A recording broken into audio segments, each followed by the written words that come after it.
Bien, durante todos estos últimos años hemos hecho unos retiros que yo llamaría muy bonitos, porque en cada uno de ellos hemos contemplado una de las obras de arte hechas por el Señor. Las mejores obras de arte hechas por el Señor son los santos.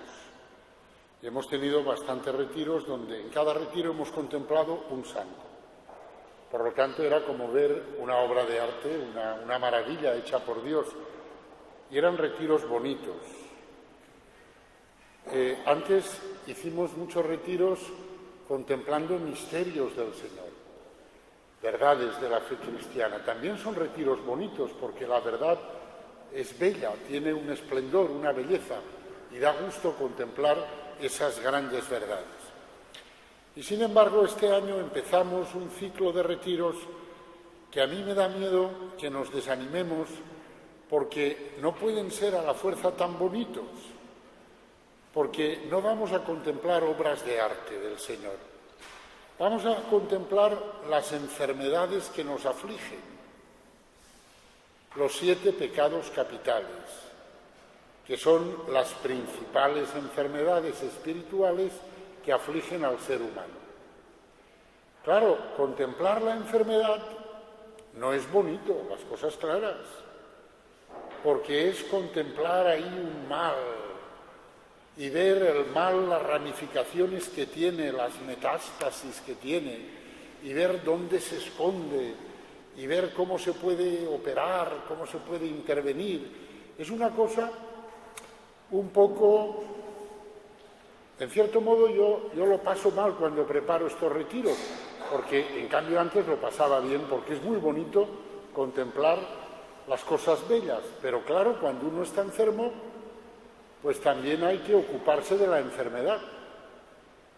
Y nosotros, los hombres, estamos enfermos espiritualmente.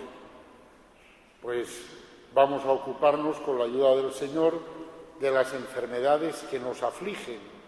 Esas enfermedades espirituales, desde hace ya muchos siglos, se conocen como pecados capitales y, como sabéis, pues están resumidos en 7 pecados capitales.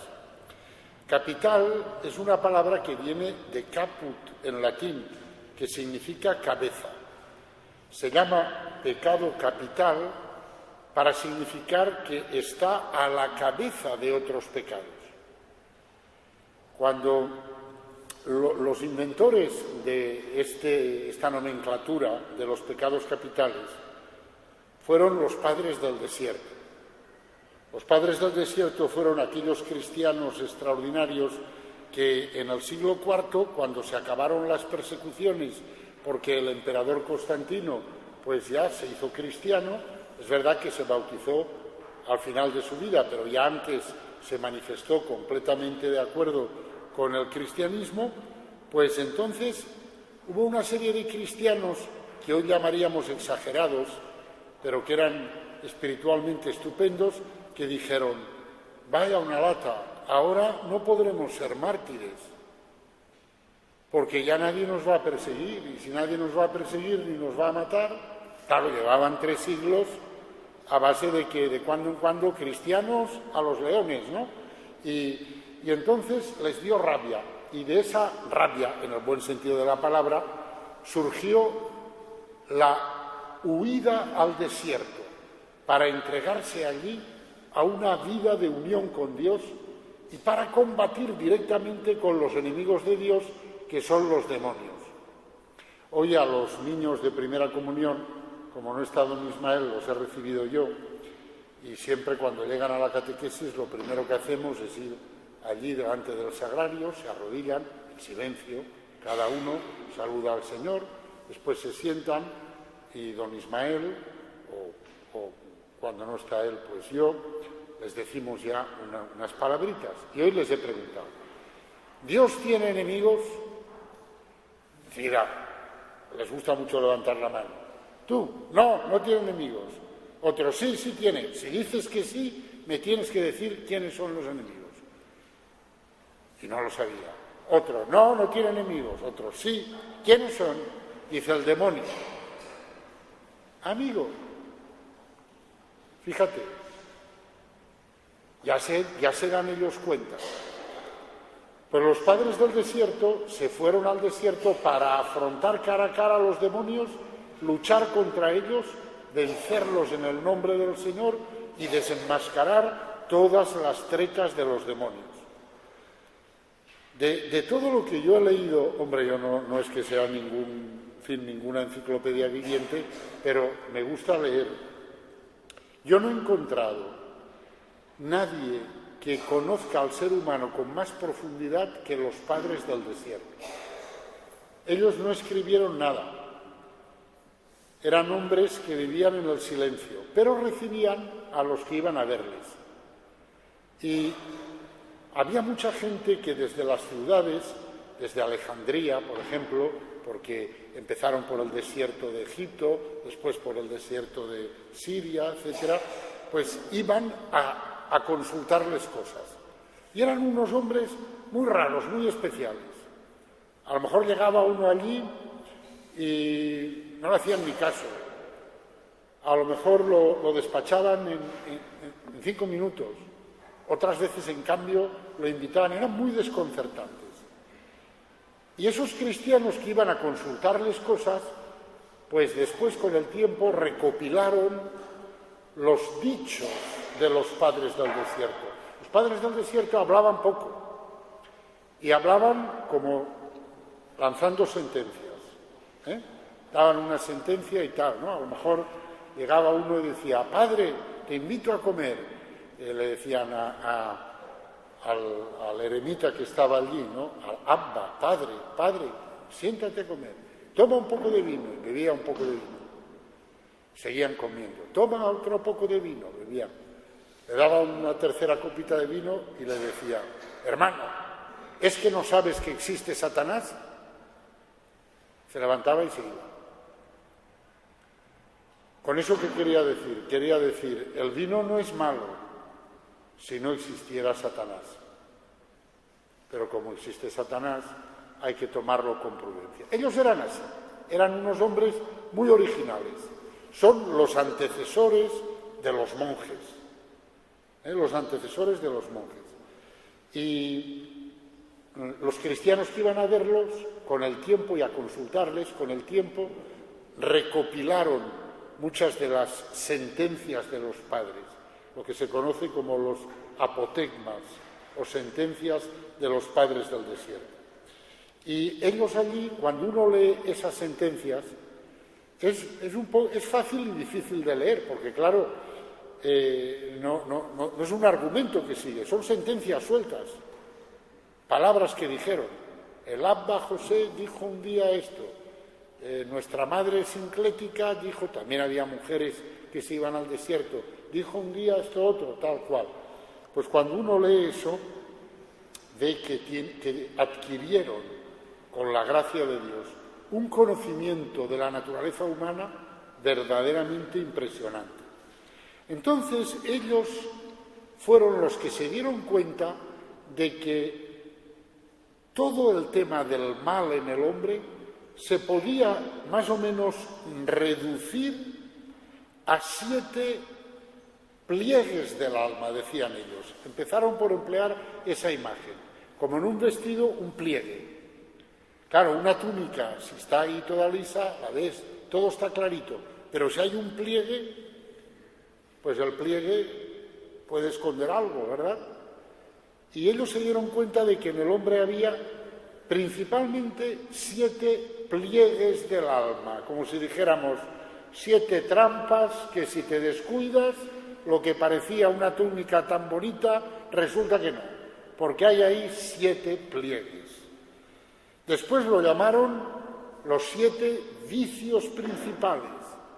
Bueno, y con el tiempo, pues finalmente eso es lo que se ha convenido en llamar pecados capitales. Conocer los pecados capitales permite descubrir las conexiones secretas entre pecados aparentemente diferentes y combatirlos cortando el mal desde la raíz. Porque esto del pecado es como un monstruo de 7 cabezas, ¿no? Y aparece el monstruo ahí y uno se asusta, ¿no? y uno saca la espada como puede, ¿no? Y pega ahí un tajo y a lo mejor cortas una cabeza y te crees que... Pero madre mía, quedan 6. Y además, a lo mejor la cabeza que has cortado, pues resulta que como no has cortado la cabeza principal, pues la cabeza principal vuelve a engendrar la cabeza que tú has cortado. Y esto es complicado, el tema del mal en el hombre es complicado. No es fácil el diagnóstico, no es fácil darse cuenta de qué es lo más grave, porque a veces, a lo mejor, por ejemplo, las cosas de lujuria se ven como muy graves, pero yo estoy convencido, la cólera es muchísimo más grave que la lujuria, muchísimo más. Y muchos problemas de lujuria no son de lujuria, son de cólera, que se transmuta, que se disfraza, que genera lo otro. Por eso el tema de los pecados capitales es un tema difícil y es un tema importante. Es feo porque es estudiar las enfermedades que nos afligen, pero en fin, con la ayuda del Señor y con su gracia, pues nos vamos a meter en ello, ¿no? Y vamos a empezar con el padre de todos los pecados capitales, porque Casiano, que fue un monje oriental del siglo V, decía que en el combate espiritual hay que proceder como hacen los gladiadores con las fieras en el circo. Yo no lo sabía eso, a pesar de haber visto Gladiator. Pero resulta que cuando había gladiadores de verdad, como en la Edad Antigua, los gladiadores, cuando les echaban las fieras, lo primero que hacían era observarlas y ver cuál era la más feroz. Y entonces se dedicaban a luchar contra la más feroz, porque consideraban que matada, vencida la más feroz, lo demás ya era más fácil. Pues bien, según nos dicen todos los padres del desierto y todos los grandes espirituales, el pecado capital de los 7 pecados capitales es el orgullo. Esa es la fiera más fiera de todas y la causa última de todas las demás. Por lo tanto, vamos a empezar siguiendo el consejo de Casiano, afrontando en el primer retiro, pues eso, la fiera más fiera, por lo tanto, reflexionando sobre el orgullo. En él está la fuente de los otros 6 pecados capitales, y él es un especialista en disimularse. El orgullo o la soberbia no es un pecado capital, sino que dicen los padres espirituales es el pecado capital por excelencia, porque en el fondo todos los demás pecados capitales, o en el fondo de los demás pecados capitales, se esconde siempre el orgullo.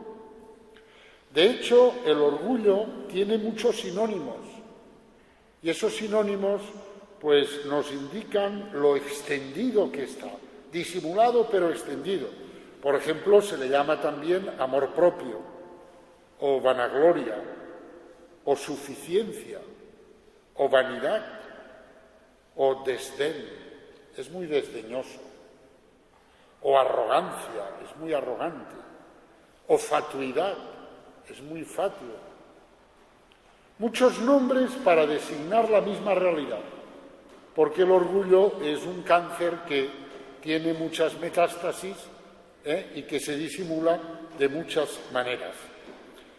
La Sagrada Escritura afirma que el inicio de todo pecado es el orgullo, porque quien transgrede la ley de Dios lo hace porque prefiere su propia ley. Ahora bien, preferir la propia ley a la ley de Dios, hombre, eso es de un orgullo tremendo, porque eso es casi como decirle a Dios, tú has dado tu ley, pero yo tengo la mía.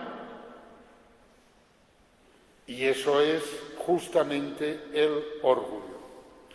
Todo el que comete un pecado capital, del tipo que sea, siempre peca de orgullo, porque siempre se sitúa él en el centro del mundo, se sitúa él por encima de Dios, y eso pues es el orgullo. Dice un autor cristiano, anglicano, muy interesante, Carl Step Lewis, dice él: es muy fácil hacer que un hombre peque de gula. Basta con hacerle creer que es un fino conocedor de la cocina. Es una manera gráfica de decir cómo el orgullo nos puede. Casi podríamos decir, ya haciendo un poco un chiste, ¿no?, que coges a un anoréxico y le haces creer que es un fino conocedor de la cocina y es capaz de atragantarse comiendo, ¿no?, por significar el poder que tiene el orgullo sobre el hombre. La Sagrada Escritura es contundente contra el orgullo, tanto en el Antiguo como en el Nuevo Testamento. La Virgen, en el Magnificat, dice: el Señor dispersa a los soberbios. El Evangelio dice que el Señor humilla al que se ensalza. Y en varios lugares del Antiguo y del Nuevo Testamento se dice que Dios resiste a los orgullosos y da su gracia a los humildes. Resiste a los orgullosos, no los puede ver.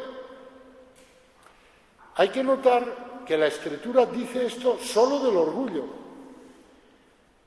porque no lo dice, por ejemplo, de la lujuria.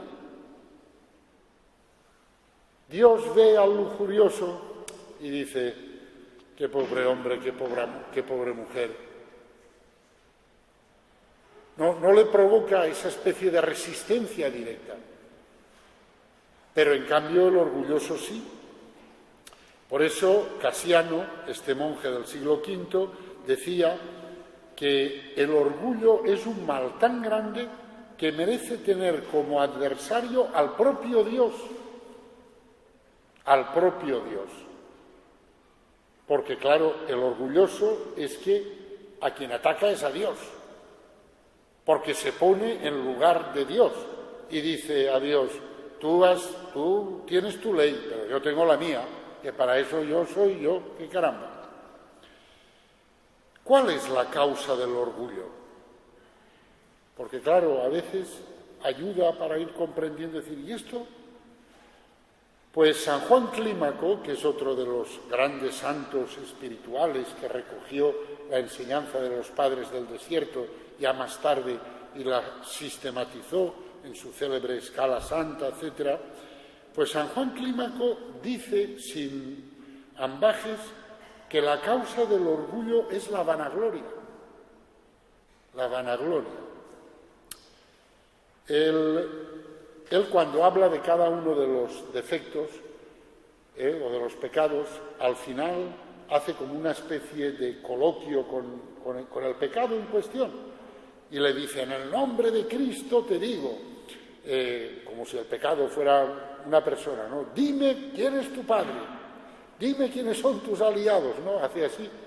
Y aquí en el orgullo le pregunta: ¿cómo la vanagloria es la madre tuya? Y responde el orgullo: las alabanzas envanecen y levantan el alma. Una vez elevada el alma, la arrebata el orgullo, la sube hasta el cielo y la derriba hasta los abismos. Es propio de un espíritu elevado soportar con valor y alegremente las injurias, pero es preciso ser santo y bienaventurado para pasar sin peligro a través de las alabanzas. Verdaderamente, esto de la vanagloria, esto tiene un poder inmenso sobre las personas, verdaderamente. Y por eso los que quieren medrar hacen la pelota. O sea, se hacen aduladores.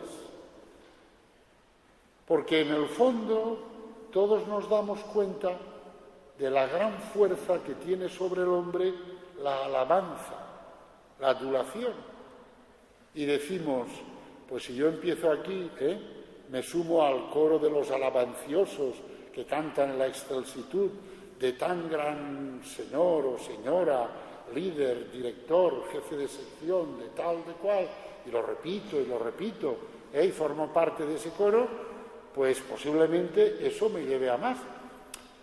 Y la verdad es que cuando uno tiene un cargo de dirección, de lo que sea, puede ser la dirección de tu propia casa o de tu propia parroquia, que es como una casita un poco más grande, pero pues la verdad es que todos los que tenemos, que prácticamente somos todos, algún cargo de dirección, a todos nos gusta que nos alaben mucho. Y cuando alguien no nos alaba, parece que lo vemos con una luz negativa. Aquí hay una llamada de atención, que nos tenemos que hacer seriamente, que es la de no ser adulador de nadie. Porque, como dice San Juan Clímaco, el adulador es un servidor de los demonios, un introductor del orgullo, un destructor de la compunción, una ruina de las virtudes, un guía engañoso. Lo siento, porque da tanto gusto tener al lado uno que te diga, qué bien que lo haces todo, qué estupendo, qué tal, turú. Da gusto. Pero mira lo que dicen los padres espirituales, que el adulador es un servidor de los demonios, porque es un introductor del orgullo. Y San Juan Clímaco cita aquí una frase del profeta Isaías: los que te felicitan, esos son los que te engañan. Así es que nadie me felicite después del retiro, porque ya sabemos lo que... En fin, por lo tanto, ojo, ojo con la vanagloria y con la adulación. ¿Cómo se manifiesta el orgullo? Parece ser que el orgullo tiene como dos manifestaciones principales. Una que es el egoísmo y otra que es la autosuficiencia o la independencia. El egoísmo consiste en no amar al otro, sino tan solo a sí mismo. Exactamente, el egoísta es aquel que en su vida no tiene lugar para los demás, solo tiene lugar para él. Como no tiene lugar para los demás, tampoco tiene lugar para Dios, porque Dios es el otro con mayúscula. Si no tienes lugar para los otros con minúscula, que son los demás, tampoco lo tienes para Dios, que es el otro con mayúscula. Por eso San Pablo dice del soberbio, del orgulloso, que está hinchado, retomando la afirmación del profeta Habacuc, que leímos en la primera lectura hace 2 o 3 domingos. El injusto tiene el alma hinchada. Esa hinchazón del alma es el orgullo. De hecho, San Juan Crisóstomo llama a la soberbia una hidropesía del alma. O sea, como que se hincha, se llena, y se llena de uno mismo. Como está llena de uno mismo, no hay lugar para los demás. Un escritor de teatro inglés encontró un día a uno de sus amigos en una velada de sociedad y le dijo: como no tenemos tiempo de hablar de nosotros dos, hablemos de mí. Eso es el egoísta. Mira, como no tenemos tiempo de hablar de nosotros dos, hablemos de mí y ya está. Vayamos directamente al asunto, ¿no? Pues eso es el egoísmo. No tener lugar ni tiempo para el otro. El egoísmo es una manifestación del orgullo. Ojo, estoy tan lleno de mí mismo y soy un tema verdaderamente tan interesante que comprenderás que no vamos a perder el tiempo hablando de ti, pues hablemos de mí. La otra gran manifestación del orgullo es la independencia. el querer ser autosuficiente. Porque, claro, uno, bueno, si es egoísta, ya lo hemos visto, pero uno a lo mejor no es egoísta, es generoso, piensa en los demás, da cosas a los demás, pero puede hacer todo eso sin dejar de ser orgulloso. Y eso ocurre cuando, por ejemplo, una persona hace todo eso como una manifestación y ostentación de su propia fuerza y de que él es tan estupendo que puede dar a los demás, porque él no necesita nada de los demás. Él es un ser tan completo o tan completa que puede rebosar de dádivas y de dones para con el prójimo, pero difícilmente le oirás decir gracias, porque no necesita nada. Hay una película de Julia Roberts, Erin Brockovich, no sé si la habéis visto. Esa película está basada en un hecho real. Aunque la Julia esta no sea un prodigio de metafísica, ¿verdad? Ya lo sabemos, pero bueno, la película tiene su aquel y está basada en un hecho real. Una persona que despliega una actividad incansable y una energía muy grande para evitar unas injusticias en un tema de medio ambiente que va a perjudicar, en fin, y presenta al personaje, que está bien presentado, una persona que hace muchas cosas por los demás, pero que lo controla todo, no quiere ser controlado por nadie, no acepta un consejo de nadie y nunca dice gracias. Hay muchos salvadores de esos, supermanes o superwomen, y hacen cosas por los demás, las hacen de verdad, pero nunca en ellos aparece la carencia, la necesidad. Los demás no los pueden amar, los pueden admirar. Esta forma del orgullo está muy potenciada por nuestra sociedad, que es una sociedad cuyo tipo humano es el triunfador. Los Golden Boys, que llaman, los muchachos de oro, estos que se van al Silicon Valley o como se llame eso allí en California o donde sea, y que van los jóvenes triunfadores, luchadores, tal, hacer dinero, triunfar. Pero claro, es un tipo de persona que se basa en la suficiencia, que nunca necesita nada. Por eso es tan buena la espiritualidad de Santa Teresita, porque es una espiritualidad que se cimenta sobre la propia insuficiencia, sobre la propia incapacidad. No es una espiritualidad de triunfadores, es una espiritualidad de impotentes. Quiero ser santa, pero veo mi impotencia, no puedo.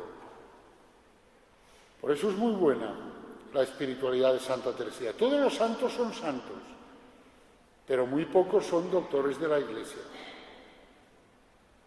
Cuando la Iglesia hace a un santo doctor o doctora de la Iglesia, por algo será, por algo será. Y Santa Teresita es doctora de la Iglesia. Es que, amigo, claro, esa espiritualidad te cura del orgullo de entrada. Porque si entras en esa espiritualidad, empiezas por ahí. No puedo, no soy capaz, no lo consigo. Por eso es muy interesante, porque así se cura uno de la megalomanía y de la pretensión de decir me basto a mí mismo. Esa autosuficiencia espiritual que es la peor manifestación del orgullo. El orgullo se disimula de muchas maneras. Por ejemplo, se disimula como perfeccionismo. Es que es muy perfeccionista. Claro que ese es un orgulloso de allá en medio. Y es el perfeccionismo, que todo esté perfecto, que nadie me pueda decir lo más mínimo. Orgullo. La incapacidad para reconocer que no se tiene razón o para no soportar la crítica. Es que no se le puede decir nada. Orgullo. No se le puede decir nada, por eso.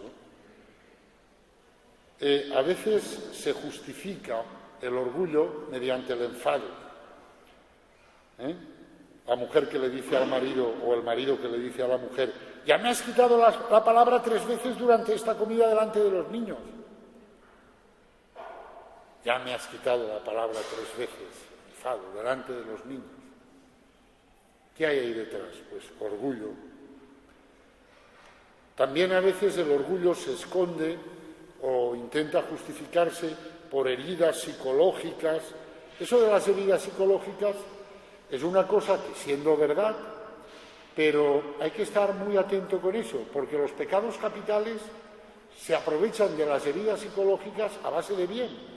Y con la cosa de que es que en mi infancia mis padres no me quisieron todo lo que me querían, o mi padre era autoritario, o mi madre no sé cuántos, con todos esos rollos, que todo eso puede ser verdad, pero de eso se aprovechan los pecados capitales a base de bien. A base de bien. Y claro, con eso de las heridas psicológicas, pues mira, pues ahora, yo qué sé, al que le da por ser gandul, pues dale ahí, a sestear a base de bien. Es que como de pequeño, no sé cuántos o tal. Al que le da por la lujuria para compensar las heridas, la carencia de afecto, dale, ahora. O sea que ojo con eso de las heridas psicológicas. Si uno está herido, pues se pone una tirita y a funcionar, Pero no a empezar a comer el tarro, porque efectivamente los pecados capitales, el orgullo el primero, se esconden mucho, se disfrazan en los pliegues de las heridas psicológicas.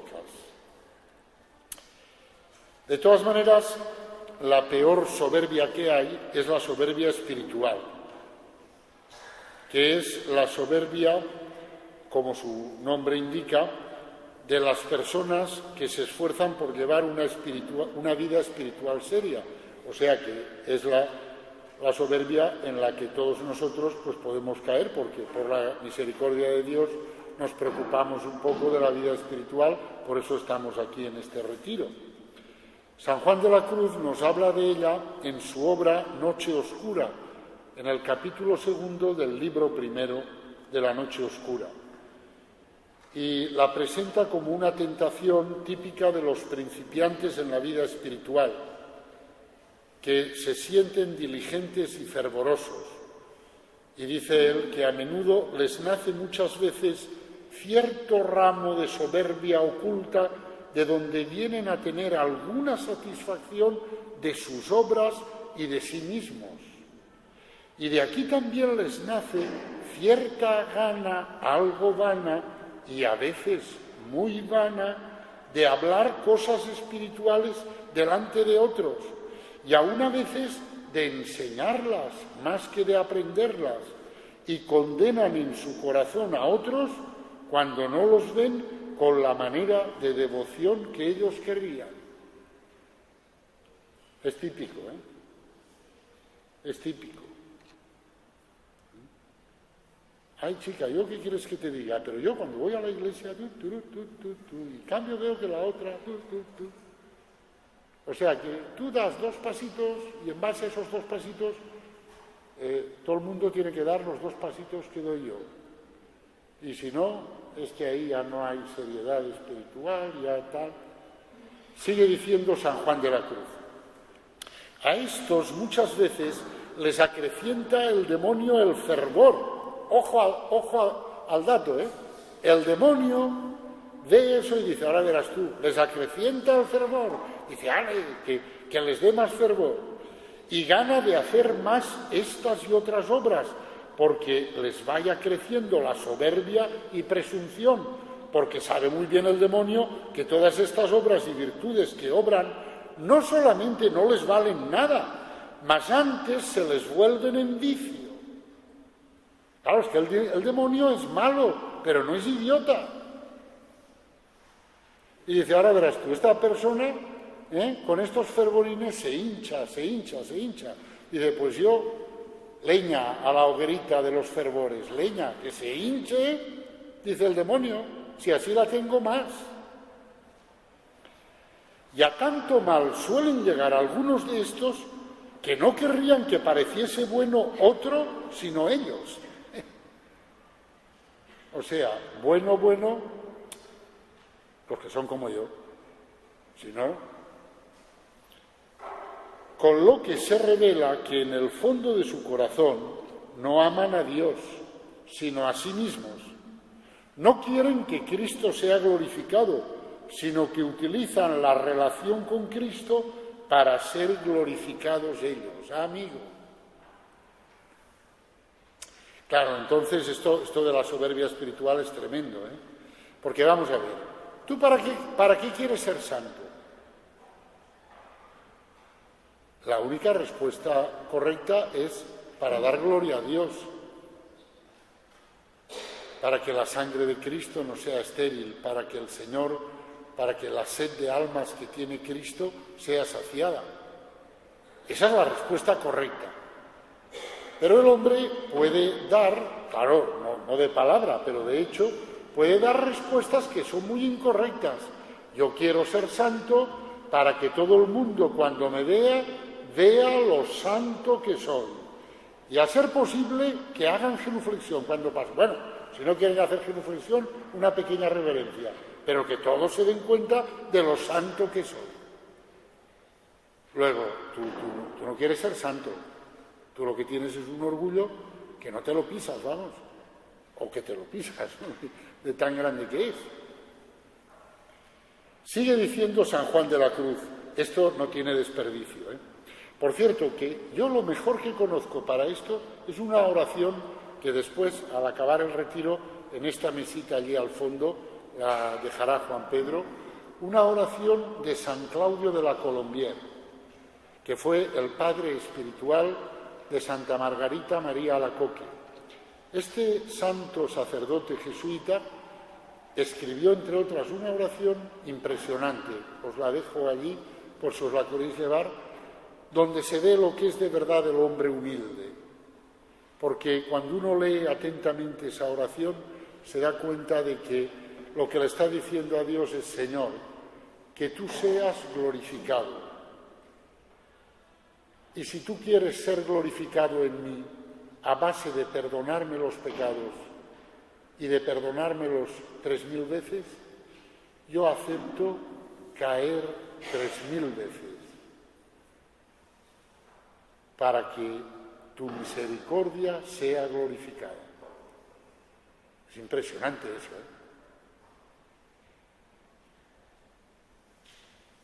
Y claro, ahí hay una verdad muy profunda, que es la de decir: Señor, te amo, quiero que tú seas glorificado. Y si tú en mí quieres ser glorificado a base de que yo sea una calamidad y de que tú a esa calamidad la amas, yo acepto ser toda mi vida una calamidad, con tal de que tú seas glorificado. Eso es muy serio, Eso es la humildad. Y eso es el amor al Señor. Por eso os dejaré la oración esa, que es una oración verdaderamente. Sigue diciendo San Juan de la Cruz: a veces también, cuando sus maestros espirituales, como son confesores y prelados, no les aprueban su espíritu y modo de proceder, porque tienen gana que estime y alaben sus cosas, juzgan que no los entienden el espíritu o que ellos no son espirituales, pues no aprueban aquello y condescienden con ello. Y así luego desean y procuran tratar con otro que cuadre con su gusto, porque ordinariamente desean tratar su espíritu con aquellos que entienden han de alabar y estimar sus cosas y huyen como de la muerte de aquellos que se las deshacen para ponerlos en camino seguro y aun a veces tomar ojeriza con ellos. De esto los sacerdotes podríamos contaros a base de bien. Las personas espirituales que llegan, Padre, Padre, y tú les escuchas y ya se les nota, ¿no? Dices, madre mía, este está esperando que le diga esto. Pero tú, claro, si eres un pastor y no un mercenario, tú no le tienes que decir lo que él quiere oír. Le tienes que decir lo que el Espíritu Santo te manda a ti que le digas. Amigo, en cuanto le dices lo que no quieren oír, no me entiende si en realidad este hombre no es espiritual, si esto nada, si este cura no vale nada y tal, vale. Y de peregrinación hasta encontrar uno que me diga lo que quiero oír. Y así, todos contentos. Ya me dirás. Por lo tanto, que cada uno vigilemos nuestro corazón para no caer en esta tremenda plaga de la soberbia espiritual, que es la peor forma de soberbia, porque la que no es espiritual, si tú eres soberbio por lo guapo que eres, pues no, cuando llegues a los 82, pues ya alguna arruguita tendrás, ¿no? Pues bueno, pues ya eso es más fácil de curar. Pero, amigo, la soberbia espiritual, eso... Bueno, ¿cómo se combate el orgullo? Pues, hombre, evidentemente, practicando lo contrario del orgullo, que es la humildad. Aquí tenemos que recordar las preciosas enseñanzas de San Francisco de Sales, que verdaderamente es un inmenso, también es doctor de la Iglesia. También es doctor de la Iglesia. Porque claro, esto es como todo, ¿eh? Como decía un amigo mío, si puedo consultar con un botánico, no consulto con un jardinero. Hombre, el jardinero sabe de plantas más que yo, por supuesto, pero si puedo consultar con un botánico, pues consulto con el botánico, ¿no? El jardinero sabe, pero el botánico sabe más. Pues San Francisco de Sales, que es doctor de la Iglesia, pues nos recuerda que la humildad es la verdad y que entramos en la humildad por el reconocimiento de la verdad de nosotros mismos, de lo que nosotros somos. Y en ese sentido, San Francisco de Sales nos dice que no debemos asombrarnos de nuestras caídas. Porque claro, cuando llega uno y dice, ay lo que he hecho, ay lo que he hecho, ay lo que he hecho. Y uno dice, ¿por qué dice tantas veces ay? ¿Qué se creía él que era? Claro, si tú te creías que eras el jardín de todas las virtudes, pues cuando descubres que has hecho una, pues eso es un problemón, ay. Pero claro, eso en el fondo es porque no te conoces, no conoces tu verdad. San Francisco de Sales dice, no es una cosa admirable que la enfermedad esté enferma, ni que la debilidad sea débil, ni que la miseria sea miserable. Nosotros somos enfermos, débiles y miserables. Por lo tanto, pues cuando constatamos nuestra debilidad, miseria, enfermedad, pues no hay que asombrarse tanto. Porque detrás del asombro ese, lo que hay es un orgullo como una catedral, porque es como decir, yo, que soy de tan buena familia, que me he educado en tan excelente colegio, yo que no soy de esa chusma y de ese piojerío, resulta que he hecho eso. Pero hombre, pero es que tú lo que pasa es que tienes un orgullo inmenso, y por eso, pues yo, este gran señor o esta gran señora, ¿cómo es posible que esta catedral haya sido reducida a esta ruina? Pues, hijo o hija mía, porque nunca ha sido una catedral. Nunca. Lo que puede ser es que hayas sido tan tonta de creerte que eras una catedral. Bueno, eso puede ser, de eso no estamos libres nadie. Es que yo cuando era joven, yo entonces sí que era buena, tú eras más tonta, tú cuando eras joven no te veías a ti misma. Y ahora por la misericordia de Dios te empiezas a ver a ti misma o a ti mismo. Entonces dejémonos de esos romances de cuando era joven y cuando iba al colegio tú eras un mal bicho, pero que todavía no se había dado cuenta de lo mal bicho que era. Luego dale gracias a Dios de que ahora te empiezas a dar cuenta de lo mal bicho que ha sido toda la vida. Y con la gracia de Dios, pues vamos a ver si poquito a poco el mal bicho, pues en fin, se va civilizando y se va, Pero eso es así. Por lo tanto, eso. Y dice San Francisco de Sales, qué sentido común más precioso. Dice, no nos hagamos ilusiones. Nuestros progresos serán lentos y nuestras victorias siempre precarias.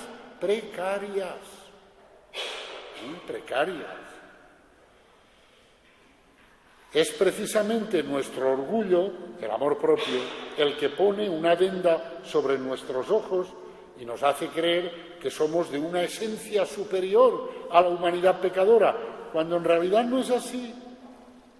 Hemos de saber y aceptar que seremos tentados siempre. Y las pasiones nos darán la lata siempre. Y que el amor propio solo desaparece cuando nos morimos. Lo tenemos que aceptar. Por lo tanto, y esto es muy propio del humilde, no nos hemos de enfadar demasiado por estos ataques y por estas tentaciones. Tampoco nos hemos de enfadar por nuestras caídas. Hay que procurar no caer.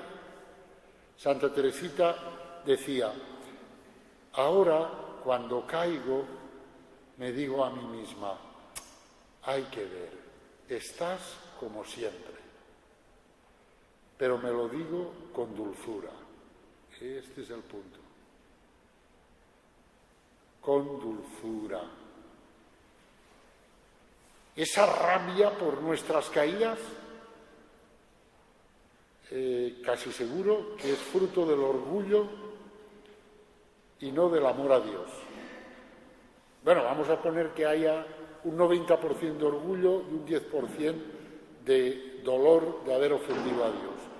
Pero no, arrepiéntete, pero con dulzura, sin enfadarte. San Juan María Vianney, el santo cura de Ars, al que le he encomendado este retiro, porque él era un hombre humilde, fijaros, él era humilde, pero no era tonto en absoluto, y se daba cuenta de todas las alabanzas que le hacían. Era una cosa tremenda. Venían de toda Francia y estaban esperando hasta 10 días haciendo cola para confesarse con él.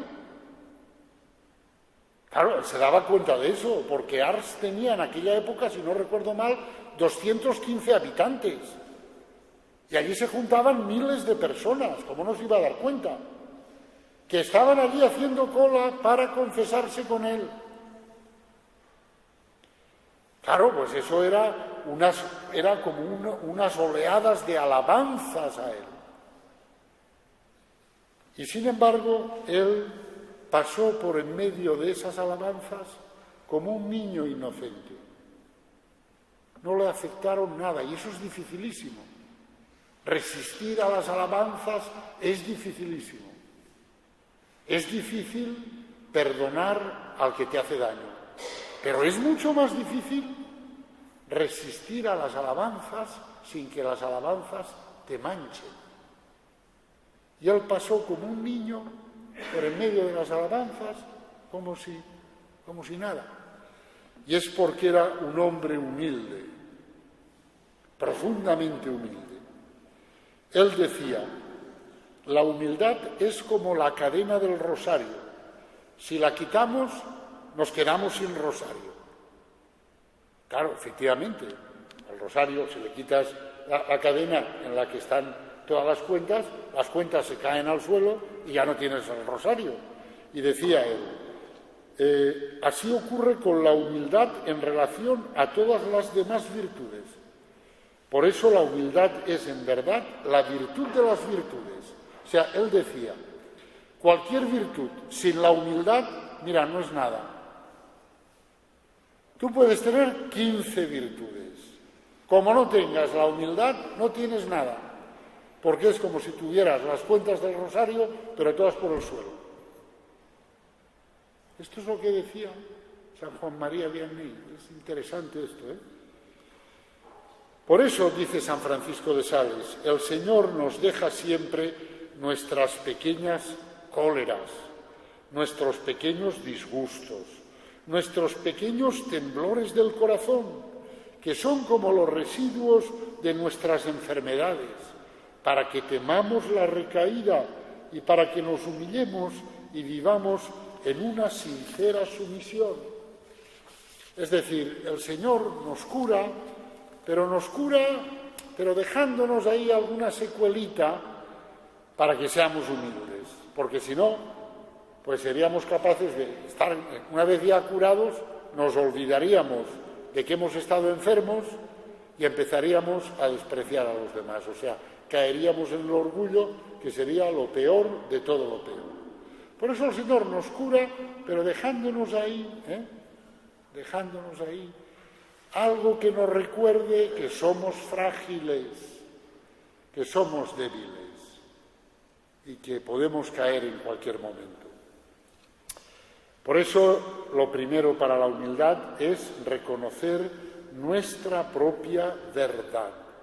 Y reconocer nuestra propia verdad es reconocer nuestra propia miseria, nuestra propia fragilidad. Además de practicar la humildad, que claro que tiene que ser una cosa constante en nuestra vida, hay quien da esta receta. Y yo os la digo porque no está mal. Un día me acordé yo de la receta y me dieron ración doble. Digo, caray, a ver si me olvido de la receta. La receta dice, acepta cada día una humillación. O sea, no que tú la busques, no que la busques, porque eso de buscar humillaciones es muy mal rollo. No, tú no la busques, pero tú cada día acepta una humillación. O sea, acéptala sin protestar, sin resistirse a ella, sin defenderse, ni exteriormente ni interiormente. Y un día me acordaba yo de esto, estaba preparando el retiro y me acordaba de esto. Y me tocó presidir una Eucaristía en la catedral. Imaginaos ahí, vuestro párroco en la catedral de sumo sacerdote. Pues allí en medio de la misa, ¡pah!, 2 me dieron. Digo, caray, tú. 2 me dieron. Me acordé de esto y bueno, el Señor me concedió pues allí callarme. Pero claro, estás tú de jefe supremo en la catedral. Mandas tú. Pues van y tip, 2 hachazos. Entonces, esta receta no está mal. No buscar humillaciones, no, buscarlas no. Pero cada día decir, una la aceptaré. Solo una, si queréis, ¿no? Porque si no, habrá que hacer un cursillo de autoestima, así. No, vamos a ver, solo una, bien. Pero una al día, no está mal. Porque, claro, humillaciones siempre hay de algún tipo. Mira, por ejemplo, la cola es una humillación. Tú vas a un sitio y tienes que hacer allí una cola. Y es raro que haciendo la cola, además de la humillación que ya es la cola, porque claro, que un gran señor como yo tenga que hacer cola allí, pues eso ya en sí ya es una humillación. Pero encima siempre puede haber alguien más, porque siempre hay alguien que se cola en la cola, ¿no? O que se cuela en la cola, que hace trampa. Y te lo tienes que tragar. Y estás allí, cuando por fin llegas y te atienden, amigo, te están atendiendo y suena el teléfono. Vale, otra humillación.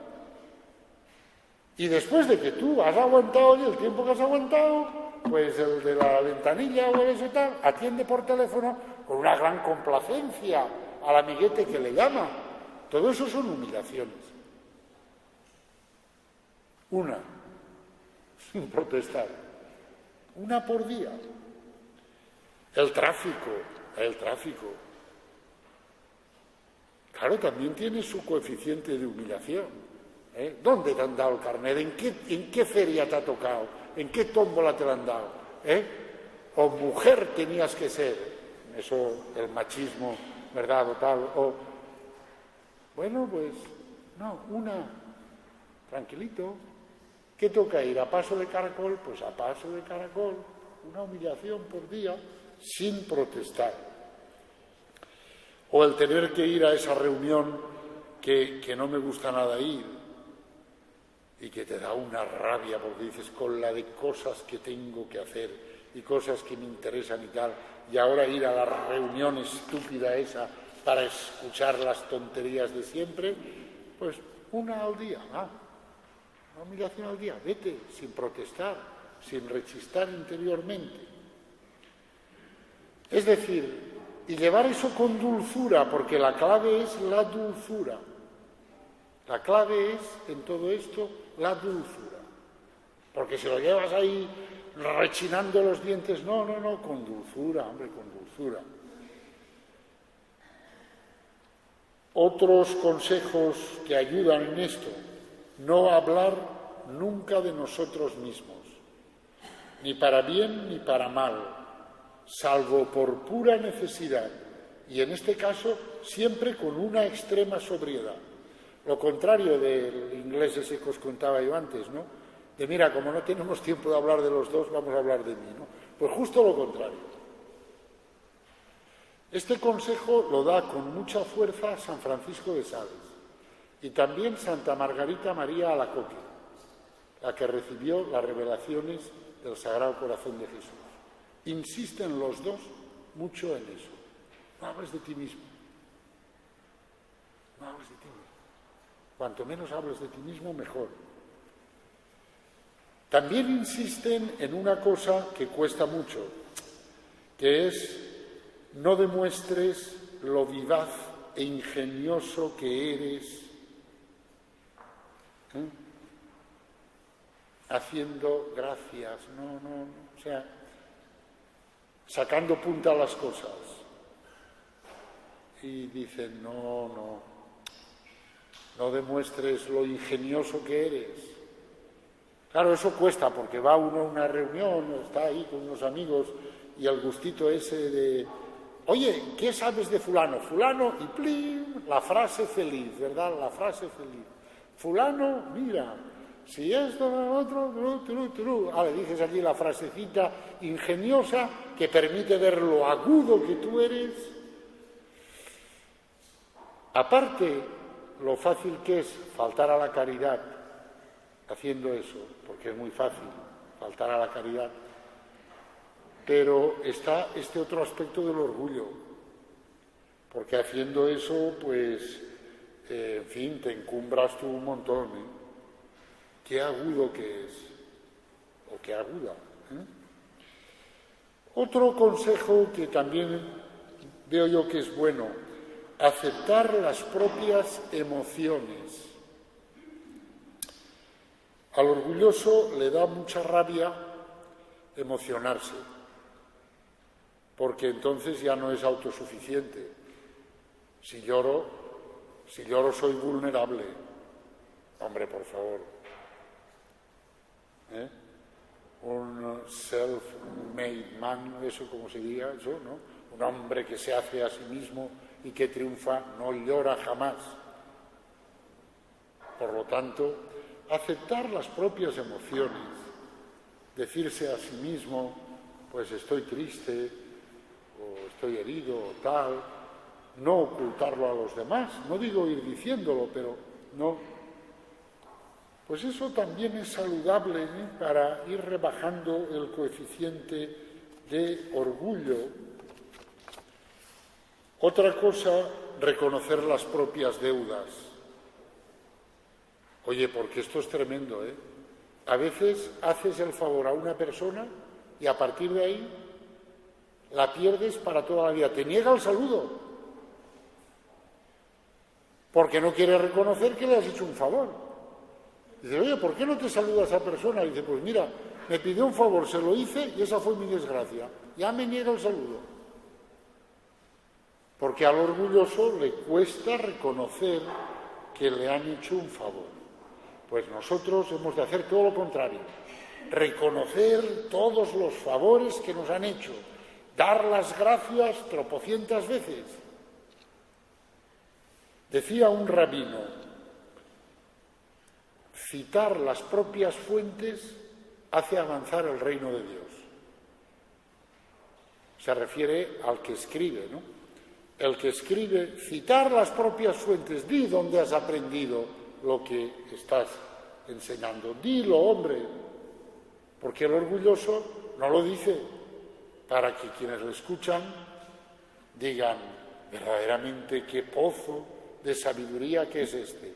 Pues no, hombre, no, tú cita las propias fuentes. Y esto lo he aprendido aquí, lo otro allá, esto lo dice fulano, lo otro mengano, no pasa nada. Bueno, pasa mucho mejor, que así evitas el poder caer en el orgullo. Y finalmente, y con esto termino, el sentido del humor, sobre todo aplicado a reírse de uno mismo. Eso es un antídoto contra el orgullo estupendo. No sé si os habéis fijado que humor es una palabra que une humildad y amor.